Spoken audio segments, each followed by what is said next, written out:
Break के बाद स्वागत है आपका। Delhi national stakeholders consultation summit राज्य में 99,629 करोड़ निवेश प्रस्ताव पर इस दौरान चर्चा हुई है और राज्य सरकार और साथ ही 14 कंपनियों के बीच समझौता हुआ है। जिंदल कंपनी राज्य में पहला न्यूक्लियर प्लांट लगाएगा। मुख्यमंत्री हेमंत सोरेन की मौजूदगी में यह करार हुआ है और समापन के बाद मुख्यमंत्री हेमंत सोरेन ने कहा कि विभिन्न संस्थाओं से हुए एमओयू सिर्फ कागजी समझौता ही नहीं बल्कि राज्य के उज्जवल भविष्य की उपलब्धियां हैं। झारखंड की पहचान खनिज संपदा से रही है और अब इसे रिसर्च, इनोवेशन और नए इतिहास का केंद्र बनाना है।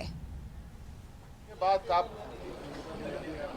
जो आपने खुद ही देखा, सब आपके सामने हुआ और इसमें कुछ बंद कमरे की तो बात नहीं, पूरे सभागार में सभी लोग रहे। तो मुझे लगता है कि झारखंड के लिए एक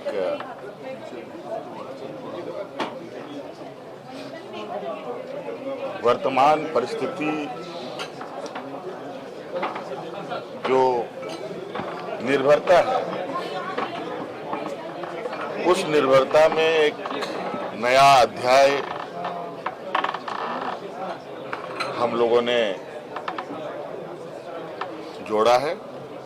अपने शासनकाल में 108 एमयू भारतीय जनता पार्टी ने इस राज्य में किया था।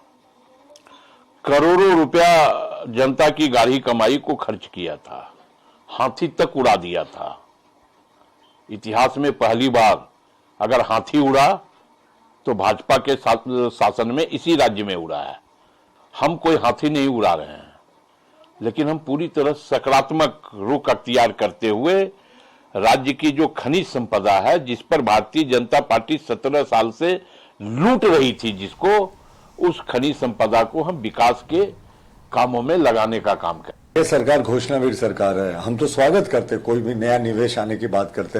ये जाकर वही बात कर रहे हैं जो डावोस में इन्होंने 1.5 वर्ष पूर्व की थी। आप अगर एक बार गूगल मार लें तो देखिए, उस समय भी जिंदल पावर प्लांट के साथ एमओयू की बात आई थी न्यूक्लियर पावर प्लांट बनाने के लिए रांची में, और आज भी वो वही बात कर रहे हैं। यानी 1.5 वर्ष में आपने 1.5 कदम भी नहीं चला, सिर्फ फोटो अपॉर्चुनिटी बना दिया और आज कह रहे हैं कि रोंगटा जो है वो सीमेंट प्लांट लगाएगा। वो तो आपने डावोस में भी अग्रीमेंट करके कहा था। इस तरीके की जो आप बातें कर रहे हैं, ये सारी बातें तो वही है मुख्यमंत्री जी, आप रीपैकेजिंग कर रहे हैं। हम तो स्वागत करेंगे अगर एआई और तमाम तरह की चीजें झारखंड में आए, लेकिन कोई अगर आपकी नई घोषणा हो तो उसको बता दे। और सीधे संवाददाता संदीप का रुख कर लेते हैं, हमारे साथ इस वक्त लाइव जुड़ चुके हैं। संदीप, देखिए, राज्य सरकार और 14 कंपनियों के बीच समझौता हुआ है और जिस तरह से एमओयू साइन किया गया है, मुख्यमंत्री हेमंत सोरेन की मौजूदगी में ये करार हुआ है, बड़ा फैसला है और जाहिर सी बात है कि आगामी दिनों में इसका सीधा फायदा राज्य को मिलेगा। पहला न्यूक्लियर प्लांट भी यहां लगाया जाएगा। क्या कुछ जानकारी है इस पर? आज यदि दिल्ली की बात करें तो दिल्ली में 8 और 9 तारीख को जो स्टेक होल्डर की जो समिट थी, मीटिंग थी, उसमें राज्य के मुख्यमंत्री खुद शामिल हुए थे और लगभग 14 एमओयू इस कह सकते हैं मीटिंग के दरमियान किए गए हैं और लगभग 99,000 करोड़ की जो राशि है, इसके तहत, इस एमओयू के तहत विभिन्न कंपनियां हैं वो झारखंड में निवेश करेगी। हालांकि एक बड़ा जो डील है इन 14 एमओयू के माध्यम से राज्य सरकार के साथ कई कंपनी, जो बड़े कंपनी है, मल्टीनेशनल कंपनी है, उन्होंने एमओयू किया है और कहीं ना कहीं इससे रोजगार का भी सृजन पूरे झारखंड में देखने को मिलेगा और जो पहला न्यूक्लियर कह सकते हैं प्लांट है, उसका भी निर्माण करने को लेके जो एमओयू है वह करार हुआ है। और ऐसे यदि प्लांट का निर्माण यहाँ होता है तो लोगों को रोजगार के साथ साथ जो आर्थिक स्थिति है वह भी राज्य की मजबूत होगी। और मुख्यमंत्री ने इस 2 दिनों का जो समिट दिल्ली में आयोजित किया था, उसमें कई बड़ी हस्तियां और या कह सकते हैं कई बड़ी कंपनियां मौजूद थी और जो रोड मैप मुख्यमंत्री ने तैयार किया है कि कैसे जो बाहरी इन्वेस्टर है उनको झारखंड में लाया जाए, क्योंकि झारखंड में इतनी प्रचुर मात्रा में जो खनिज संपदा है वह शायद ही कहीं देखने को मिलता है। पर कहीं ना कहीं जो मल्टीनेशनल कंपनी है और राज्य के बीच में कुछ गैप रह जाता है, जिसकी वजह से जो काम है आगे नहीं बढ़ पाते हैं और इन्हीं कामों को आगे कैसे सुचारू रूप से बढ़ाया जाए। और यही वजह है कि मुख्यमंत्री ने साफ शब्दों में कहा है कि जो भी बीच का जो गैप रहा है राज्य और जो बड़ी कंपनियां होती हैं उनके बीच में, तो उनको बांटा जाएगा और इस तरह का जो संवाद है हमेशा लोगों के बीच में होता रहेगा, ताकि जो इन्वेस्टर हैं वे झारखंड पहुंचे और झारखंड में इन्वेस्ट कर सके।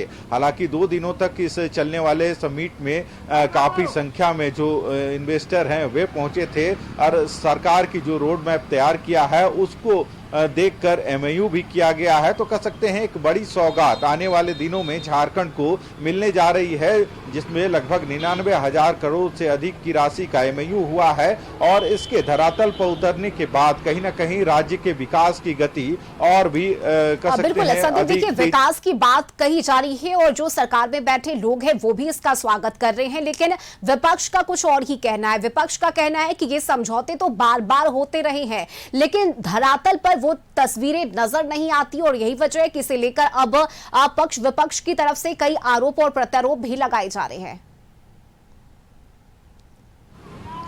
जी, यदि विपक्ष की बात करें तो विपक्ष जरूर इन एमओयू को लेकर सवाल उठा रहे हैं और उसका आरोप है विपक्ष का कि सरकार इससे पहले भी कई तरह के एमओयू की है पर वो कंपनियां अब तक धरातल पर काम नहीं कर रही है।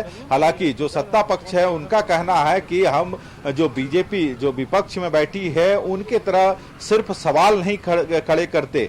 बीजेपी ही एक ऐसी पार्टी है जो झारखंड में हाथी उड़ाने का काम किया था और करोड़ों रुपए इस हाथी उड़ाने के नाम पर खर्च किया गया था और एक भी कंपनियां नहीं आई। तो हालांकि आरोप प्रत्यारोप का दौर जरूर जारी रहेगा, पर सरकार यदि पहल कर रही है और इसका सकारात्मक प्रभाव पड़ता है तो इससे राज्य के साथ यहाँ के जो युवा हैं बेरोजगार हैं उनको भी कहीं ना कहीं रोजगार से जोड़ा जाएगा और राज्य के विकास में एक अहम कड़ी माना जाएगा। तो आने वाले दिनों में यह देखना होगा कि जो एमओयू हुआ है या फिर जो करार हुए हैं लगभग 99,000 करोड़ से अधिक की राशि की, उसका कितना फायदा झारखंड को मिल पाता है। जी बिल्कुल संदीप, और उम्मीद यही की जा रही है कि इसका फायदा झारखंड के लोगों को मिले, रोजगार के नए अवसर खुले यहाँ पर। बहुत शुक्रिया फिलहाल संदीप आपका इस जानकारी के